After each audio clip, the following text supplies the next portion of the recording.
Hi, I'm Elizabeth, along with Story, the St. Francis Service Dog in Training, and I'm bringing you a book recommendation for this new book. Actually, not all that new. It came out in 2020. It is a book titled The Pull of the Stars, and it is her newest book. The author is Emma Donoghue, who is an Irish author who is known well for the book The Room. And the book Room was also turned into a movie. And so I have a stack of some of her other books. But this is one that we recently read for a book club at the library, and it was very well received by everyone who had read the book. It is, strangely enough, set in the time of a pandemic. Coincidentally, she began writing this book, the author, in 2018, before the COVID pandemic hit us, and coincidentally had read a little bit about the Great Flu and become very intrigued by some of the details that she was learning as she researched it.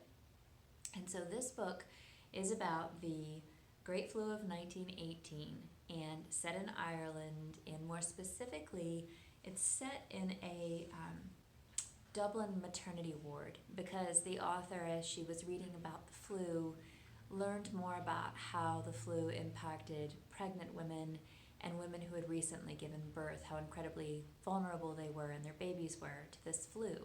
So she sets this book in a maternity ward in a very small room, and it really centers around the very few patients that can fit in that room, as well as a midwife and a doctor and a volunteer helper.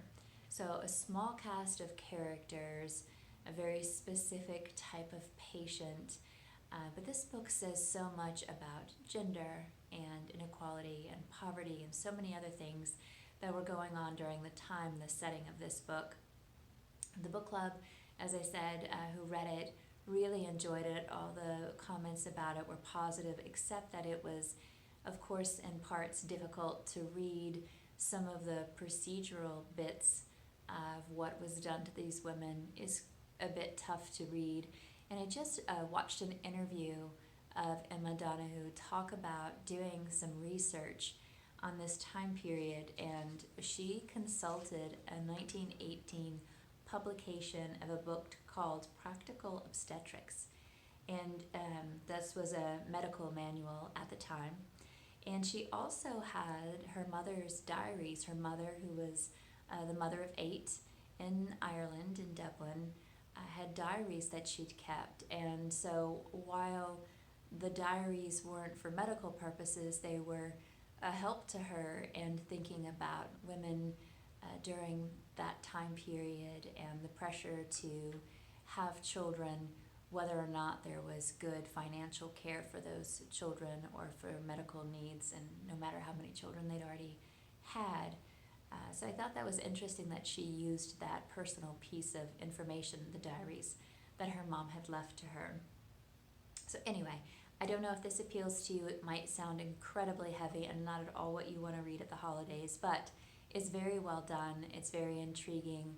The characters are people that you care about and can feel for and seem very real. But some of her other books, in addition to this one, her newest, is Frog Music, and we have that here. And again, she's the best-selling author of the book Room, which was turned into a movie.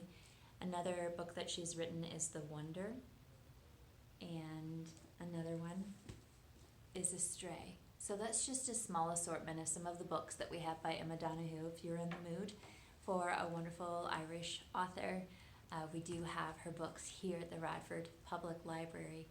Story and I, thank you for listening. I've put her to sleep. Hopefully you're still awake. We thank you for listening and hope you have a great holiday, and we'll check in soon with what's new or other recommendations from the Radford Public Library. And we'll talk then a little bit about our January challenge that we're going to be beginning for 2022. So it's our Radford Reads Challenge for 2022, and if you decide that you want to read The Pull of the Stars by Emma Donoghue, for sure it will meet some criteria on this list. It could even meet the criteria, read a book recommended by a librarian. So anyway, thanks so much for listening. Take care, and we look forward to talking to you soon.